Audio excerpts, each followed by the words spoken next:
The winter came early that year, dragging its grey belly across the plains like a wounded animal refusing to die. And the town of Red Hollow felt it before the first snow ever touched the ground.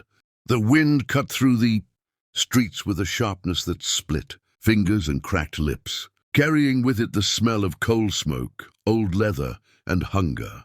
At the far end of town, beyond the saloon and the general store where men still laughed loud enough to pretend they weren't afraid, stood a collapsed boarding shack that leaned like a tired old man. Inside that shack lived Eleanor Whitcomb, a widow not yet 30 with her 2 children, Samuel, 8, thin as a fence rail, and Lydia, 5, quiet in the way children get when they learn too early that crying changes nothing. Eleanor's husband had died 2 winters back when a freight horse spooked and crushed him against a loading dock. No headstone ever marked his grave, only a wooden cross that cracked and fell over by spring. Since then, Eleanor washed clothes when she could, scrubbed floors when her hands weren't bleeding, and learned how to stretch leftovers into meals that tasted more like memory than food.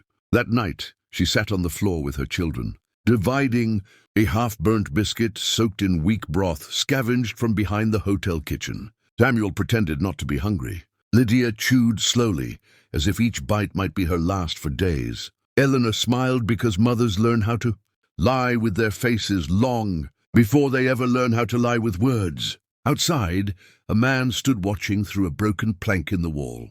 Caleb Rourke had ridden into Red Hollow at dusk, mud caked halfway up his boots, coat torn at the elbow, eyes tired in a way only years on horseback could carve into a man. He wasn't young, but he wasn't old either, just worn down by miles and choices. He had come to town to sell 2 steers and buy winter feed, nothing more.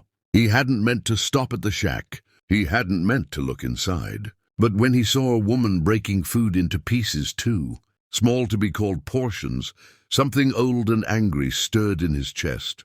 He remembered his own childhood, cold nights, a mother who'd gone quiet before she'd gone into the ground, and a father who never came back from a trail drive. Caleb turned away once, spat into the dirt and told himself it wasn't his concern.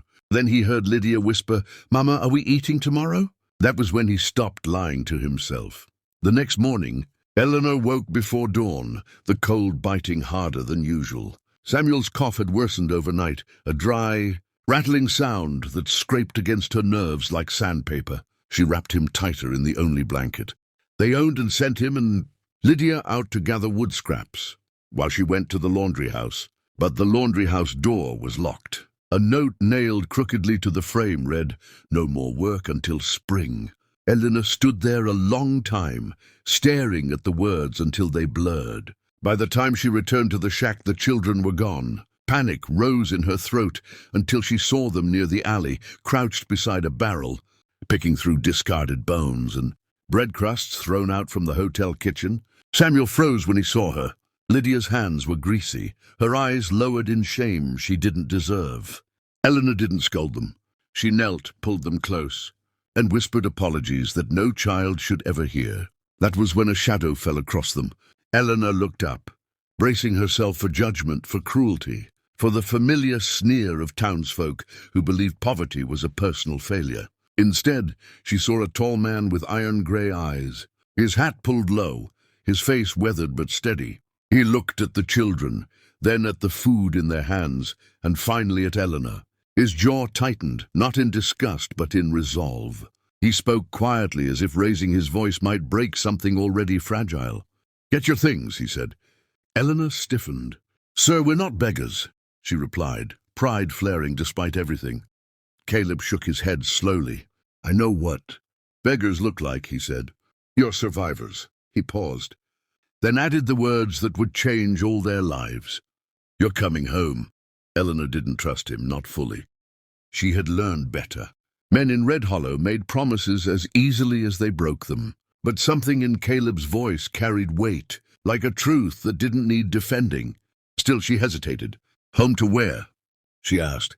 Caleb gestured toward the western horizon. "A ranch near the Cottonwood Bend.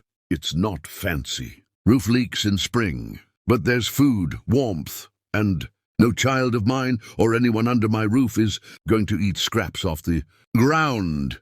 The word mine slipped out before he could stop it, and he felt it settle into his bones like it belonged there. Eleanor looked at Samuel's pale face, at Lydia's trembling hands. She thought of another winter like the last one, and the one before that. She nodded once. They gathered their few possessions, a chipped cup, a photograph creased nearly white, the blanket, and hope so thin it was almost transparent. Caleb lifted Lydia onto his horse, helped Samuel up behind her, then offered Eleanor his hand. When she took it, her fingers were ice cold. He closed his grip around hers, not to claim, but to steady. As they rode out of Red Hollow, the wind rose behind them, howling through the empty streets. Like a town already mourning what it had failed to protect, the ranch sat low against the land, its fences rough-hewn, its barn leaning but stubborn. Smoke curled from the chimney when they arrived, and Caleb realized he had never noticed how lonely the place felt until it wasn't empty anymore. He set the children down, watched their eyes widen at the sight of chickens scratching in the dirt and a cow chewing contentedly near the fence. Eleanor stood silent, absorbing the space, the quiet, the simple miracle of abundance. Inside the house, Caleb set water to boil, handed Eleanor a loaf of bread, real bread, still soft. She broke it instinctively into small pieces before catching herself. Tears came then, not loud, and not dramatic, but heavy and unstoppable.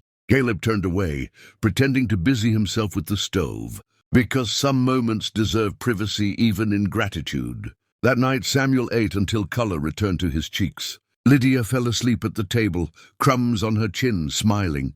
Eleanor watched them breathe, watched the rise and fall of their chests. And for the first time in years, she did not fear the morning life, settled into a rhythm neither of them had expected but both needed. Eleanor cooked, mended, tended the small garden out back. Caleb worked the land harder than ever, driven by something more than survival. They spoke little at first, two wounded souls, circling carefully, but trust grew in the quiet spaces between words. The children followed Caleb everywhere, Samuel asking endless questions, Lydia holding his hand with fierce devotion. When winter storms came, the house held. When spring thawed the mud, they laughed at the mess. Town gossip reached them eventually, whispers, assumptions, but Caleb ignored it. Eleanor feared it. One evening she finally spoke her fear aloud, voice shaking. "People will say I'm using you." Caleb met her gaze steadily. "Let them," he said. "I know the truth. And so do you." That night, when the wind rattled the windows, Eleanor realized she was no longer afraid of the dark. The day Caleb fell from a horse and didn't rise, Eleanor felt the old terror claw back into her chest. She ran, skirts muddy, heart pounding, until she reached him. He was bruised, breath knocked from him, but alive. As she knelt beside him, hands shaking, he looked up at her and smiled weakly. "Guess I wasn't done yet," he said. She laughed through tears, and in that moment, something unspoken settled between them, belonging, chosen and earned. Years later, when Samuel stood tall enough to work the land beside, Caleb and Lydia braided flowers into Eleanor's hair. The memory of Red Hollow felt like a story from another life. One evening, as the sun bled gold across the fields, Eleanor stood beside Caleb on the porch. "You never asked us to leave," she said softly. Caleb shook his head. "I told you the truth that first day," he replied. "You were coming home." And this time Eleanor knew exactly what he meant.